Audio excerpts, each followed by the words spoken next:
Welcome.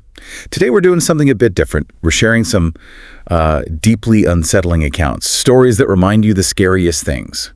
Well, they also actually happen. We've got 3 encounters where safety just vanished, often with that chilling thought, someone's outside. Or worse. Or worse, yeah. These stories tap into a really primal fear, don't they? The intrusion into your safe space. They show you how vulnerable we can be, how fast calm turns into, well, terror. Exactly. Let's start with the first one. This happened to someone when they were just 12 years old, home alone for the first time. Quiet town, peaceful, weekend night, pizza, video games. So the pizza delivery arrives. The driver, kind of rough-looking guy, 30s, long beard, glasses, trucker hat. He hands over the pizza, the change. And he pauses, looks past the kid into the house, and asks, "You alone here?" Oof. Right there, that question. Yeah. The kid remembers being warned about strangers, gives this quick, probably not very convincing answer. No, my parents are on their way home. Okay, so hours pass. It's around 11 p.m. Doorbell rings again. Kid thinks it's the parents, calls out through the door, but it's an unfamiliar voice. "Hey, I need help. Need to use a phone." Classic need help approach. Right. The kid's too scared to even look through the peephole or window. Just gets his gut feeling. Don't open the door. Starts heading upstairs. The stairs is right by the front door. And as they go up, the man outside bangs on the door. "Wait, please, I need help." Which means he saw the kid through the glass at the top of the door. Could see the outline of his head just staring. Chilling. So the cover story is blown. He knows the kid is there. Yeah. And likely alone. Totally. The kid runs straight to the parents' bedroom-only phone in the house was there, calls the mom's cell. Instantly, the mom's tone changes. From casual to, loud, really concerned. Asks if the kid answered the door, if the man knows they were there. Kid admits they did. Mom asks if anyone knew the kid was alone. And immediately, the pizza guy. Kid tells the mom about his creepy question earlier. So connecting the dots. That initial unsettling interaction suddenly seems very significant. The mother's sharp questions, you can feel the parental fear kicking in. Right. And while they're on the phone, the doorbell rings. 2 more times. Mom's escalating now. Tells the kid, "Stay in the bedroom, lock the door, we're calling the police." She stays on the line while they call 911. It's summer, windows are cracked open a bit, and through the parents' window, the kid hears this sound. Really distinct, kind of quiet. The gate on the side of the house, the one in the backyard, opening. Oh no, so he's going around fast. The mom frantically tells the kid, "Stay quiet, stay still." Kid whispers something about the den window. Mom just says, "Stop talking, wait for the police." Then, the worst sound. Footsteps, unmistakable, downstairs, inside the house, wandering around. Inside, so he found a way in. That quiet gate sound. Kid whispers this to the mom in total panic. Hears her scream something into the other phone to the police. Probably he's inside the house. Hurry. Kid's told, hide under the bed. That little bedroom door lock is the only thing. That flimsy lock feels like nothing at that point. You can imagine. Then footsteps start coming up the stairs. They fade a bit. Maybe checking other bedrooms. Then come back towards the parents' room. The doorknob starts turning. Again and again. Then this light, almost silent knocking. Haunting, almost. Feels like it. One more try on the knob then. The footsteps go back down the hall. Back downstairs. Fading away. Finally, police arrive. Kid hears heavy footsteps. A man shouting their name, "Police!" 2 officers upstairs, 2 downstairs. They didn't break the front door down. The back door was just open, left ajar. And the back sliding window slid wide open. Obvious entry point. So he got in easily, relatively quietly too. Seems like it. The kid tells him everything. The pizza guy's suspicion, parents listening. Police take a report. But, not much came of it. Parents went to the pizzeria later, describe the guy. Manager says, "Oh, that sounds like Phil." But then gets defensive. "Couldn't be him. You need to leave." Defensive. Yeah. They waited outside for Phil to show up for a shift or something, but he never did. They figured the manager tipped him off. Lawyers said not enough evidence. Family never went back there. And it was a long, long time before the kid was left home alone again. You just wonder. Who else could have known? Leaves that awful uncertainty, doesn't it? The lack of resolution. And that initial question from the driver just hangs there. Okay, let's shift gears. A totally different setting for our next story, but just as isolating. Maybe more so. Think massive, remote dream home, deep in the North Idaho backcountry. Woods everywhere. Yeah. Endless, dense forest. Total isolation. Right. A teenager's home alone one night. Parents are retired. They were out somewhere. Teenager invites a girlfriend over. Movie night. Somewhere around the middle of the film, close to midnight. This overwhelming feeling hits the teenager, fight or flight. Like, body senses something the mind can't say, heart pounding, keeps glancing at the uncovered windows, just pitch black woods out there. Even when things got a bit heated between them, that feeling of being watched didn't go away. That primal instinct again. Your body knows before your mind does sometimes, especially in that kind of environment. Absolutely spot on. So teenager drops the girlfriend off, comes back, starts turning off lights downstairs, goes into the movie room, eyes drift to the big window overlooking the backyard. And there he is. Oh, man. Homeless-looking guy, Yeah. wild hair, filthy clothes, and this smile, the biggest, creepiest smile I've ever seen.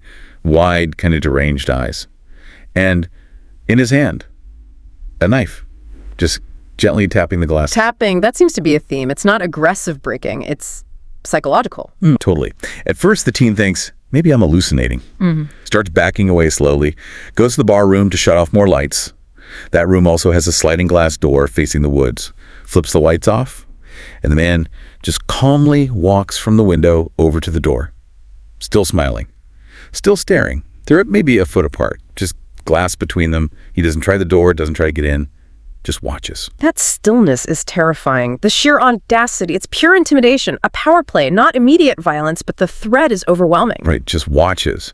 And then, perfect timing, the parents pull up, they arrive home, teenager's totally shaken, tells them what happened, even kind of jokes, like, am I going crazy? Mom goes white, dad's eyes narrow, doesn't say a word, goes straight to the gun safe, grabs his rifle, storms outside to check things out. Dad knew, or suspected something. Well, the mom then reveals there had been break-ins nearby, a guy wandering the woods, trying doors, and the description matched exactly. Police came, searched, found nothing. No entry signs, no footprints, just dark woods. Vanish, like a ghost. But it wasn't over. Not even close.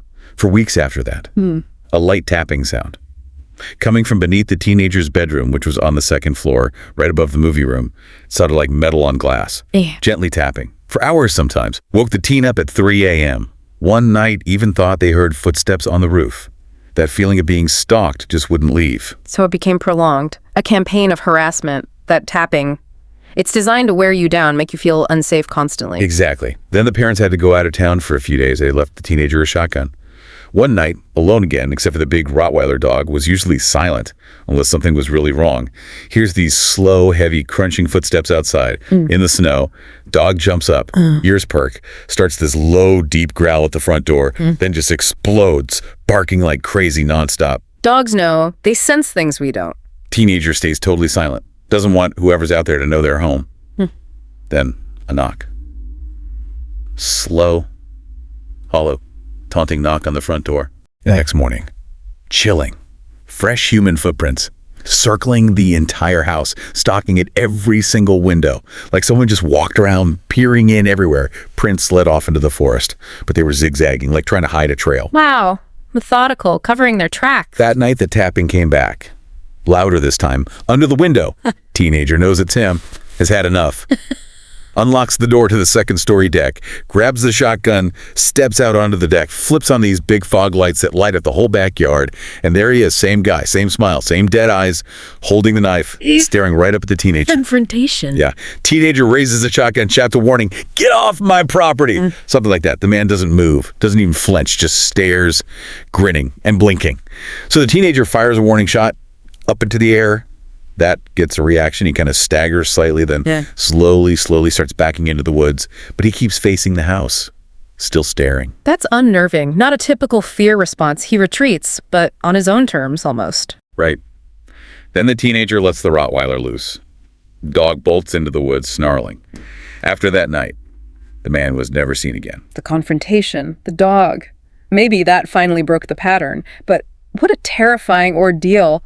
The psychological toll must have been immense. Unbelievable.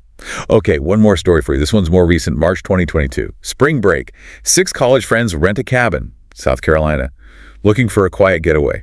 Cabin was, quote, stupid cheap for its size, advertised as private land near a lake, way out in the woods. Stupid cheap and way out in the woods can sometimes be red flags right there. You'd think. Yeah. The owner's phone call was weird, too. Thick accent. Gave this strange warning. Said, just don't go wandering too deep into the woods. Some old stuff back there. Wells, busted fences, snakes. You don't want to get turned around. Vague but unsettling. Old stuff. Yeah. The drive-in was creepy too. GPS died like an hour out. Last stretch was just dirt and gravel, trees getting thicker, pressing in. Cabin didn't really look like the photos. Older, dirtier, dusky windows, broken shutters, had this faint smell.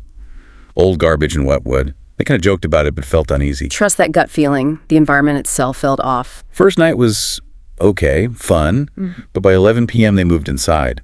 Notice how dark the woods were. Not just normal night dark, like complete blackness. No bug sounds, no wind, just heavy silence. That unnatural silence can be incredibly unnerving in a remote place. Yeah. So around 4:15 a.m., one of the friends, sleeping downstairs, wakes up suddenly and hears it. A steady tap, tap, tap, not metal, not mechanical. Looks at the window. There's a man standing right there, pressed against the glass, face almost touching it. Pale skin, wild hair, shirtless, just staring in, mouth kind of hanging open, like breathing through it. Eyes wide, unblinking, standing there, tapping, softly, slowly, teasingly. That image, pressed against the glass, just staring and tapping, it's profoundly disturbing. Pure psychological violation. The friend just froze, locked up. Then the tapping got faster. Whispered to another friend sleeping nearby. Friend wakes up, sees the man, jumps back, knocks over furniture. That must have scared the guy off. Porch light goes on, friends run outside. He's gone. They're terrified, trying to rationalize drunk, local, lost hunter. But the friend who saw him knew it was deliberate watching. They try to explain it away, but the details, the staring, the tapping, that's not accidental. And the next morning, the proof. Bare human footprints, circling the entire cabin, stopped at every single window, even the little one high up in the upstairs shower. And yet, stubbornly, they stayed. That's the thing, isn't it? Sometimes you're frozen by disbelief, or maybe just the hassle of packing up, but staying after that, risky. Incredibly. Night 2, the vibe was totally different. Everyone kept glancing towards the woods, locked everything, double-checked doors, windows. Around 3:30 a.m., another friend goes to the kitchen for water, stops in the hallway, calls out someone's name, points. The man from the window, he was in the kitchen, inside the house. Oh God, inside. Inside, naked. His back covered in these long, raw-looking scratches. Standing in front of the fridge, just staring at it like he didn't know what it was, making this slow, swaying motion. That's bizarre.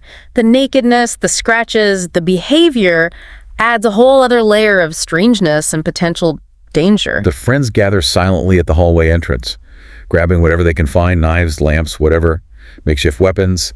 Someone flicks on the kitchen light. The man's gone. But the back door, wide open, not broken, not forced, just open. He knew how to get in or found an unlocked door. The casualness of it. They're out of there 20 minutes later, grabbed essentials, just drove until they got cell signal, called the sheriff. The deputy they met didn't seem that surprised. Mentioned folks squatting up in those woods, said they were not always right in the head. Dismissive almost, like it's just a known local problem. Yeah. The friends tried to explain. This wasn't just some homeless guy. He watched us, he came back, he got inside. Deputy just kind of nodded, like he heard it all before. When they mentioned the weird cabin owner, the deputy got this look on his face, like he knew something. That knowing look suggests a deeper story there, maybe connected to the owner or the property itself? They never found out. The rental listing for the cabin vanished a few days later. Wiped completely. No answers. Didn't get their deposit back. But the friend who saw him first, that face staring through the window, still haunts them. None of them have gone back to South Carolina. Understandable. These kinds of encounters leave deep scars. The violation, the unanswered questions. These stories, they're chillingly real, aren't they? They really hammer home how vulnerable we can be. That feeling of being watched, the intrusion, it shatters your sense of security in a way that just lingers. It really does. They aren't just creepy tales. They're stark reminders about, well, vigilance, and maybe about how thin that veneer of safety really is. It makes you wonder what else might be lurking, just out of sight. Absolutely. Something truly terrifying to consider. Yeah. We hope these stories have resonated with you. If you found this deep dive chilling, please do like this video, maybe share it with someone else who appreciates true horror. And definitely subscribe to the Horror Docs channel for more unsettling accounts like these. Stay vigilant out there. Until next time, stay safe. Yeah. And be aware of what might be in the shadows.